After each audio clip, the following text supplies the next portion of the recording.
예수님 그 사랑과 은혜가 충만한 이 하루 되기를 주님의 이름으로 축복합니다. 아멘. 유대인들은 자가당착에 빠져서 우리는 이방인과 달라라고 하는 선민 속에 그 특권의식 속에 사로잡혀 있었거든요. 그래서 유대인들을 향한 배타적 사상을 가지고 있었고, 그래서 사실 유대인들의 삶을 보면 무늬만 유대인인 거예요. 표면적으로는, 외형적으로는 할례를 행했다고 하는 그 특권이 있지만 사실은 그 이면적으로 그 마음의 순종과 변화가 없는 그런 삶을 통해 바울이 이제 책망하는 모습, 지난 시간에 살펴보았습니다. 그러면서 이제 오늘 본문의 내용은 이 유대인들이 다른 이방인들과 나은 것이 뭔가, 유대인들이 특별한 더 나은 유익이 뭔가를 말하면서 유대인의 나은 것은 먼저 하나님의 말씀을 맡았기 때문이다 라고 하는 것을 이제 1절과 2절에 이야기하는 겁니다. 다른 민족보다 먼저 하나님께서 그들에게 말씀을 주셨고 그 말씀을 통해 하나님의 마음과 그 뜻을 알게 하셨거든요. 그러면서 이제 하나님의 그 신실하심은 어떤 경우에도 패할 수 없다라는 겁니다. 그러니까 유대인들의 삶에 복을 받아서 하나님의 신실한 백성이 되었는데 그 삶으로 하나님을 배반하고 삶으로 온전히 주를 따르지 않는다고 해서 하나님께서 그러면 그들의 삶 가운데 그 하나님의 미쁘심이 패할 수 있겠느냐, 이제 그 3절이 나오거든요. 그러나 하나님의 그 말씀 속의 4절에 보면 그럴 수 없다. 사람은 거짓되고 하나님은 참되다 라고 하는 것을 이야기합니다. 그러면서 이제 하나님께서 이 이스라엘 백성들의 삶에 그러면 우리의 죄의 실패가 하나님의 의로우심을 드러내는 도구가 된다면 그러면 죄를 지어도 된단 말인가? 라고 하는 7절과 8절의 질문에 아니다, 그렇지 않다. 하나님이 정죄하실 것이다. 라고 하시면서 하나님의 신실하심을 악용할 때 오히려 그들에게 심판이 있을 것이다. 하는 게 이제 오늘 본문의 핵심 내용입니다. 자, 이제 로마서에 대해서 다시 한번 더 살펴볼게요. 왜 이토록 지난 시간 그 전부터 계속해서 하나님의 의를 강조하는지, 그리고 왜 이토록 유대인들에게 그들이 삶의 그 선민의식에 대해서 타인을 향한, 이방인을 향한 배타의식에 대해서 책망하는지를 살펴보려고 합니다. 여러분, 왜 로마서는 끊임없이 하나님의 의를 강조하고 있을까요? 이것은 전제가 있는데요. 이것은 로마서에 끊임없이 드러나고 있는 전제는 죄에 대한 심판이 반드시 있을 거라는 것입니다. 그래서 최후의 심판이 저주와 정죄로 이루어질 것인가, 최후의 심판이 이신 칭의의 축복을 누릴 것인가를 전제로 하고 있는 거예요. 우리가 의롭다 칭함받은 것은 은혜 중에 은혜입니다. 복 중에 복이에요. 여기에 지금 많은 현대인들은, 어쩌면 신앙인들은 관심이 없는지 몰라요. 당장 보이는 현상과 물질과 어떤 능력에만 관심이 있지만, 그러나 사도 바울이 이것을 끊임없이 이야기하고 있는 건 뭐죠? 인간은 이미 사형 선고받은 파멸의 존재, 영원한 죽음의 존재, 영원한 고통의 존재, 영원한 지옥의 존재이라는 겁니다.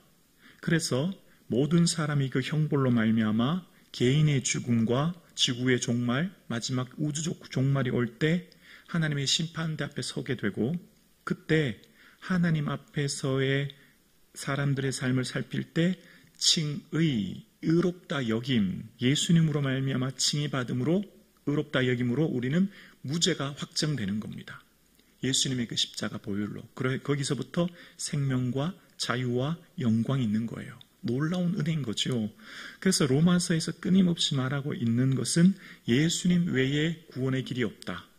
예수님 외에 의롭게 될 방법은 없다. 오직 예수님의 그 피로 우리는 구속함을 받았고 예수님으로 인해 그 의가 우리에게 전가되었다라는 거예요. 그래서 이 예수님께로 받은 이 하나님의 의롭다 하심이 얼마나 귀하다고 하는 것을 기억하라는 거죠. 값싼 은혜가 아니라는 거예요. 엄청난 가치가 있는 것이죠. 놀라운 은혜인 거예요. 지금은 어쩌면 잘 깨닫지 못하고 사는 것 같아요.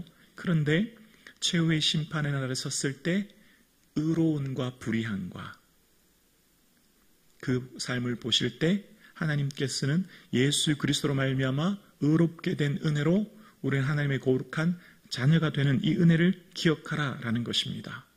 자, 이제 이 하나님의 의로운 삶을 사는 현대 그리스도인들, 오늘 이 땅을 사는 저와 여러분들, 그러면 어떻게 살 것인가? 이제 우리가 하나님의 의로운 하나님의 자녀가 되었어요. 이제 우리는 이 땅을 살아갑니다. 이 땅을 살아가는 우리의 삶에 우리의 존재는 오직 은혜로, 오직 믿음으로 하나님의 의롭다함을 받은 하나님의 자녀가 되었습니다. 그러면 우리가 살아가는 이 지역, 이 민족의 공동체 안에 우리의 삶을 통해 하나님의 의로우심이 드러나야 되는 겁니다. 우리라고 하는 하나님의 백성, 우리에게 주신 이 믿음이 가족, 혈연, 지연, 민족, 공동체, 국가, 인종을 넘어서서 우리의 인간적인 기준의 어떤 장벽과 편가르기와 차별을 넘어서서 우리를 통하여서 하나님의 이 의가, 하나님의 은혜와 능력이 선포되고 나타나야 되는 거예요. 그래서 오늘날 사회, 이 자본주의 사회에 살고 있는 우리에게 이 시대는 능력주의 사회를 살아갑니다. 능력에 따라 공정하게 보상받아야 된다는 것이죠. 그래서 마땅히 이 빈부격차나 차별이 정당화되는 사회를 우리가 살고 있습니다. 차별이라고 하는 것, 혐오라고 하는 것, 이런 장벽 속에 우리가 살고 있습니다. 그러나 하나님의 의로 말미암아 구원 얻은 우리 그리스도인들, 예수 믿는 사람들을 통하여서 이러한 모든 차별과 이러한 모든 장벽이 무너져야 되는 것이죠. 왜죠? 이 세상을 살아가는 모든 재능, 능력, 이 세상을 살아가는 모든 삶에 주어진 성품까지도 이미 환경적인 조건은 사실상 이미 선천적으로 그가 타고난 자본으로부터, 그의 상황과 배경으로부터 시작되었기 때문에 어쩌면 개인의 능력, 개인의 삶에 탁월한 힘은 그 삶의 환경적, 선천적으로 타고난 것이기 때문이에요. 그게 뭐죠? 은혜인 거죠. 그 사람은 이미 은혜로 말미암아 태어나 살아가고 있는 존재예요. 능력이다라고 하면 내가 누리는 것이 당연하지만 은혜다라고 생각하면 감사하게 되고 겸손하게 되는 것이죠. 그래서 우리의 삶 가운데 하나님의 은혜로 구원 얻은 백성이요, 우리가 은혜로 지금 이루어진 우리의 삶에 이신칭의의 믿음으로 살아가는 성도들, 그 성도들이 살고 있는 삶의 자리, 그 공동체, 그 국가, 그 민족은 하나님의 거룩한 백성으로 말미암아 모든 장벽과 모든 묶임이 풀어져야 되는 거예요. 우리로 말미암아 하나님의 의로운 백성의 삶이 무엇인가를 세상에 선포하는 삶을 살아가야 되는 것이죠. 세상 사람들이 다 말하고 있는 어떤 능력주의나 세상 사람들이 말하고 있는 이 시대의 가치를 따라가는 것이 아니라 우리를 통하여서 하나님의 백성, 하나님의 의로운 자로서의 삶을 살아가는 우리로 말미암아 모든 분리와 차별과 혐오와 이 세상을 향한 모든 이런 가치를 넘어서는 삶을 우리를 통해 살아가야 되는 겁니다. 왜냐하면 예수님께서 이 땅에 오신 것은 화목제물로 오셨어요. 우리와 하나님과 하나 되고 일치되어서 그 사랑으로 우리와 이웃이 하나 되고 일치하는 삶을 살도록 말씀하셨기 때문이에요. 하나됨, 화목, 이것이 우리를 의로 부르셨는 은혜거든요. 그래서 우리가 의롭다 칭함받은 것은 예수 그리스도의 십자가 피 흘려 죽으심의 사건으로 말미암아 의롭게 되었고, 그래서 그 의롭게 된 결과, 칭의의 결과는 우리 모두가 죄에서 사면을 받았죠. 그 죄의 사면으로 말미암아 우리는 영생을 소유한 자가 되었습니다. 하나님의 아들이 되었습니다. 그 영광 가운데 우리의 삶 가운데는 지금 이 땅에 그 칭의의 축복을 선포하는 삶을 살아야 됩니다. 칭의의 축복은 뭐죠? 화해라는 겁니다. 화해. 화평의 삶을 선포하는 삶을 살아내야 되는 거예요. 어떻게 해요? 나로부터 이웃에게 흘러넘치도록. 오늘 예배드리는 사람은 성도님의 삶을 통해 화해의 삶, 그것이 여러분의 가족과 여러분의 공동체와 우리 교회와 우리 민족에 드러나는 삶을 사실 수 있기를 주님의 이름으로 축원합니다. 이것이 우리에게 주신 축복이요, 이것이 우리에게 주신 은혜요, 어쩌면 우리에게 주신 사명입니다. 오늘 저와 여러분을 통해 하나님께서 기대하고 원하시는 것은 우리를 통해 하나님의 그 의가 교회 공동체, 국가와 민족에 흘러넘치도록 하나님께서 기대하고 바라시는 것이죠. 그래서 우리의 삶 가운데 우리의 믿음은 개인의 내면화된 개인의 어떤 평안이라고 하는 개인의 내면화된 소극적인 구원이 아니라 우리의 구원은 나를 통해 흘러넘쳐 내 이웃과 민족과 국가로 흘러넘치게 하는, 그래서 그 화평의 복음이 온 세상에 흘러넘쳐 이 땅에 하나님의 다스리심과 통치가 더 확장되는, 하나님 나라의 온전한 통치와 다스림이 드러나는 그 삶을 우리를 통해 살도록 말씀하시는 거예요. 그래서 이 땅에 하나님께서 온전히 어떻게 통치하시죠? 우리를 통해, 믿는 자들을 통해 그가 살아가고 있는 삶의 자리, 정치, 경제, 사회, 문화, 모든 영역에서, 모든 곳에서 그가 살고 있는 사람들의 모든 자리에서 그 영광이 선포되는 겁니다. 그래서 하나님의 구원은 단순히 개인의 구원을 넘어 어떻게 해요? 전 우주적 삶의 모든 영역으로 드러나야 되는 것이죠.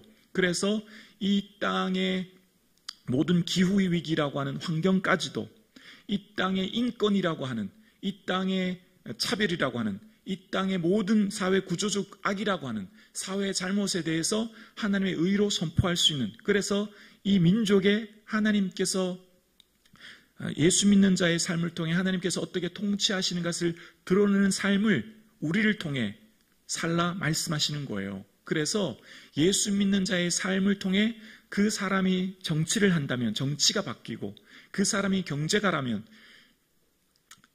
경제가 바뀌고 사회가 바뀌는 삶을 우리를 통해 살아가게 하라 말씀하시는 겁니다. 이것이 바로 하나님의 의를 살아가는 우리의 참된 삶의 의미가 되는 것이죠. 오늘 함께 예배하시는 사랑하는 성도님들의 삶을 통해, 오늘 우리의 기도를 통해 이 땅과 민족과 국가가 하나님의 온전한 다스림과 통치가 드러나는, 하나님의 의가 편만한 그 삶을 살아내시는 저와 여러분 되기를 주님의 이름으로 축원합니다.